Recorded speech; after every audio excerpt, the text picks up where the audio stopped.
It all sounds great, doesn't it? Like the whole idea of the train system that we currently have all sounds great until you actually try and get on one. So how realistic do you think this is actually going to be for Labour? I think it's a common sense idea.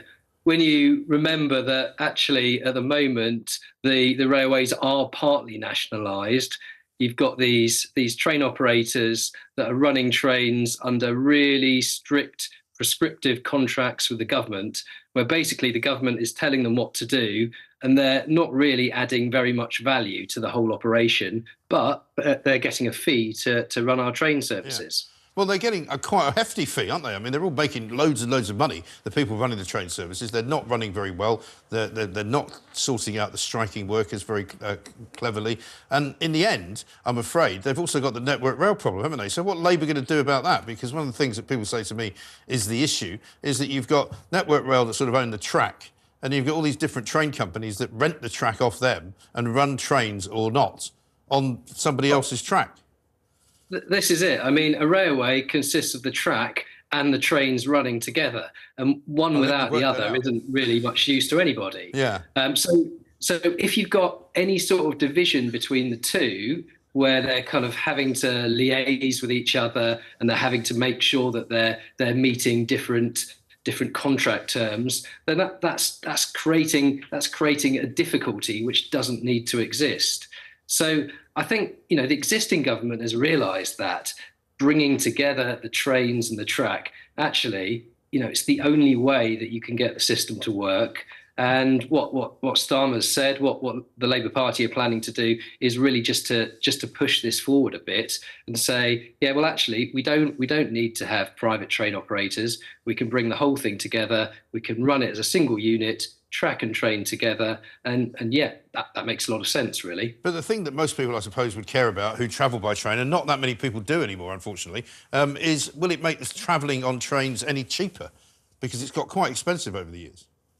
Well, it is. I mean, it's hugely expensive, and the amount of money that has to go into to prop up the system is vast when you start picking away at it. I think you shouldn't be under any illusion that the plans that have been announced by Labour aren't going to suddenly mean the cost of travelling plummets. There's a lot of work to do to streamline the system, to reduce these costs, to get it running more efficiently.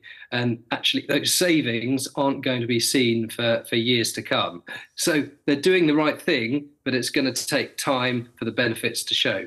Yeah, how long do you think, though? Because I remember when nationalisation was a big thing back in the 70s, the trains were pretty awful then under nationalisation. So what will they do to change that? How will they make that different?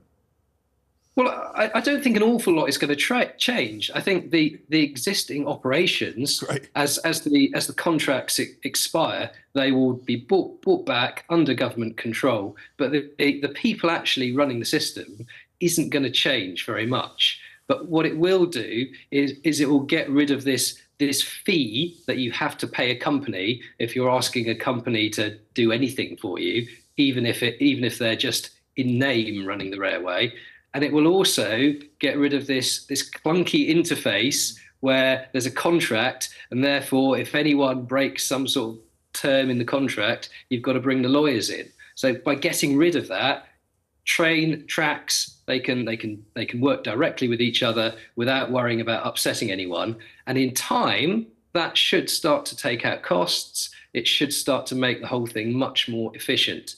But I don't think we're going to see a return to the sort of old nationalised days where British Rail was much maligned, and there was the sort of British Rail sandwich that became the stuff of legend. Yeah. I think the actual standard, that's not going to change. You're still going to have the standard we've got today, and hopefully, if Labour go about it in the right way, they'll be able to improve things. OK. Dan, thanks very much indeed. Dan Harvey there with an update on how they're not going to change anything. They're just going to hope that it gets better.